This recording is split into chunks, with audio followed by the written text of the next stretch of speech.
back to another video. Don't forget to like and subscribe. I want to hit over 400 subscribers by the end of the weekend. If we could do that, that's a massive deal. And most importantly, leave your comments down below. I love interacting with people, getting people's different opinions, and that's how you're going to grow the channel and create a community. But let's get into the video. What has happened to Arsenal over these last 8 games?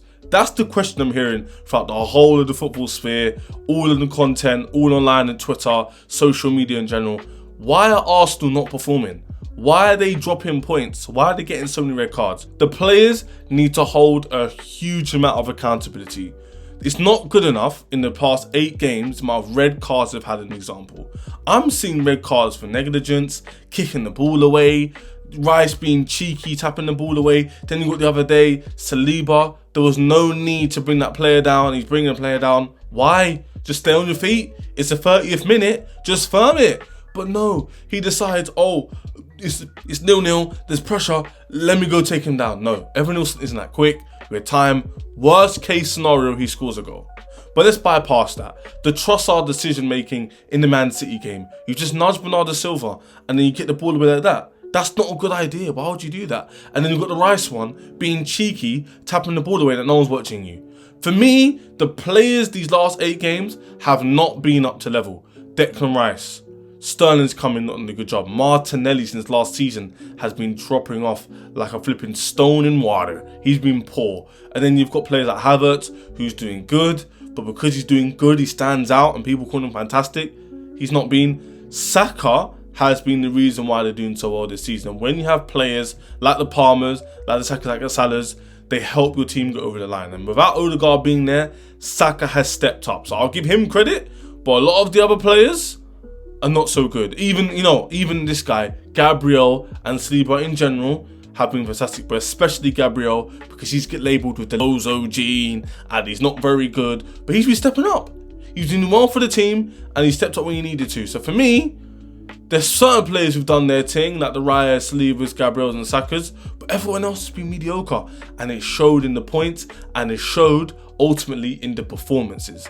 They have not been up to scratch, whether it be Trossard mistakes, poor finishing by Martinelli or Jesus, Havertz being in and out of games. Overall, it's not been good enough.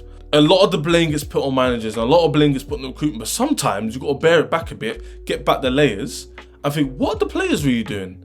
What are the players really doing to show they're accountable, to show what they're about, to show that they can be stand up on and depended on? Sometimes it's all not that good. And for me, these last 8 games, I've not seen players perform well other than Saka's and Salibas that have held down the defence and obviously Saka scoring all the goals. I'm not looking at their spine at Declan Rice, Thomas Partey, even the fullbacks. I'm not looking at them going, wow, you've stepped up, you've been consistent. For Man City, even without Roger, I can look at Guardiola. I could look at Bernardo Silva doing this thing. Kovacic has scored goals and been important. So even though their main pillar's gone, they've still got players in and around causing problems, being defensively sound, scoring goals in the Guardiola's case. So they've still got players stepping up. For me, Arsenal, not many people stepping up. And this is the thing I mentioned last season. Some of the players are a bit overrated. And that's not their fault. When this system is this good, players obviously elevate, they improve. But for me, now is your chance to really show system's poor, players are out, but I'm going to do my thing. I'm going to step up and cause havoc against your opposition. I'm going to step up and score that winning goal. For me, it's not been there. Other than Saka. I'm going to look at Trossard. Havertz, not really. Sterling's done nothing. He ain't really been there that long, so fair enough. I can't really judge him. Martinelli's been poor. Trossard, got rid of Nelson, got rid of Smith Rowe.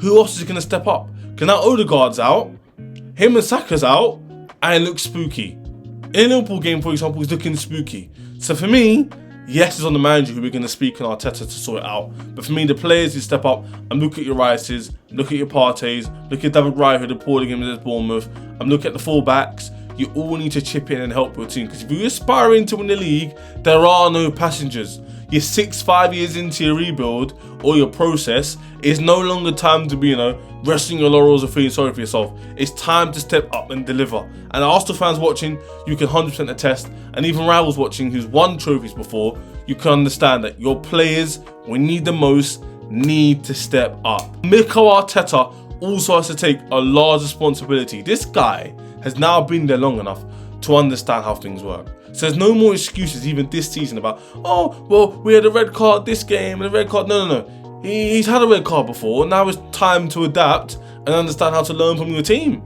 Now it's time to show what you're really made of. There is no time to be lapsing and put your hand in your pockets and going down to 10 men twice or 3 times and going defensive.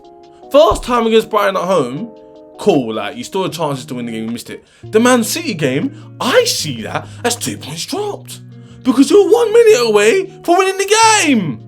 And then the outcome of the season looks different because you just won the Etihad. So for me, Arteta is making these nuanced changes and his lack of their changes and is not making a difference.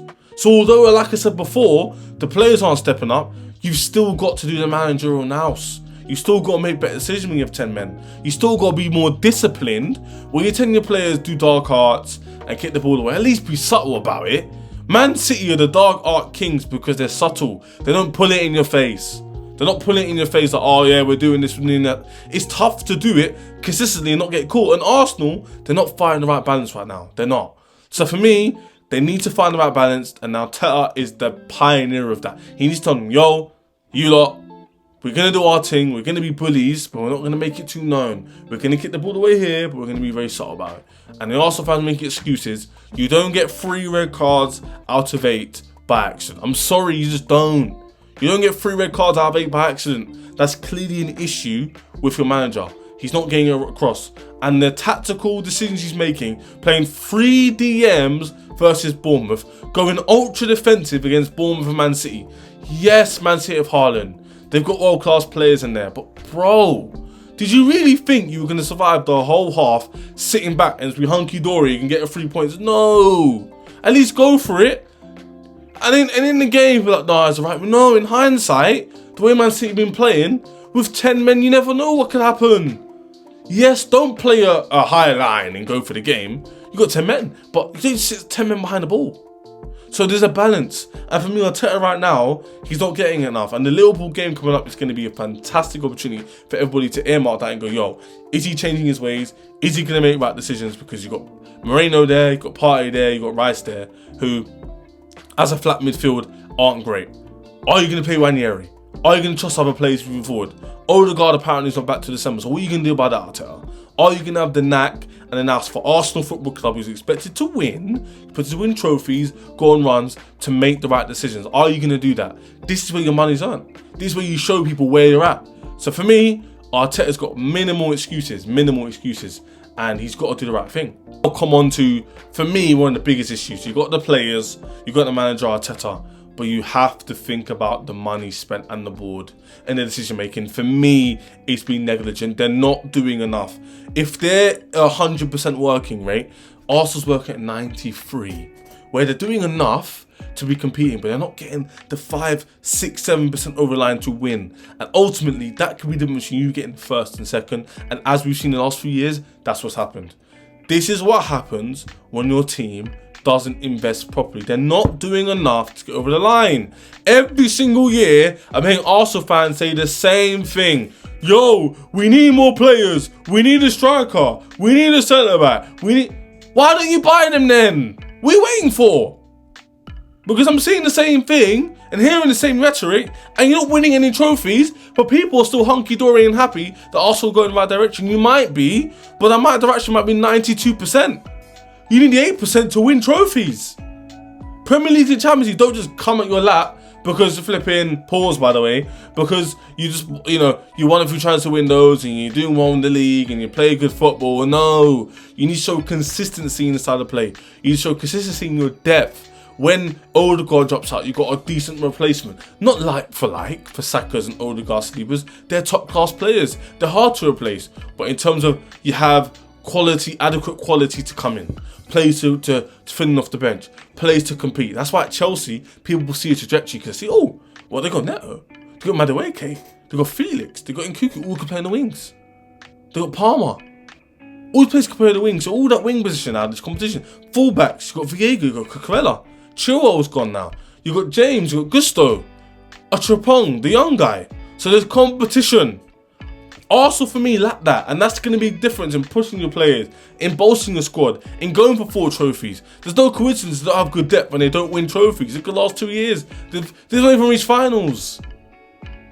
So it's not good enough for me. And that, along with the players being poorly, along with the manager, is reasons why they might not win the league. And I predict them to win the league based off the third time lucky, based off I thought they would do enough in the window. And I thought at the start of the season that, you know, the way they performed last year, the knack they had, the players they brought in might be enough.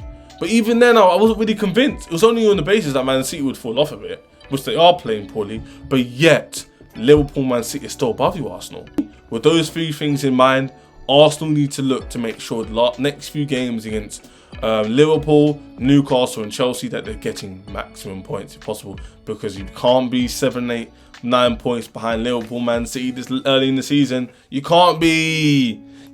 So for me, that needs to be sorted out immediately. But that's the end of the video. Don't forget to like and subscribe. I want 400 subscribers in the week. I know we can do it. I love the man them. I love the people, girls and guys out there. You broccolis, you curtains, whatever you identify as. Subscribe to the channel. Leave your comments below because I love interacting with you, man. But yeah, love for your love and tune in next time.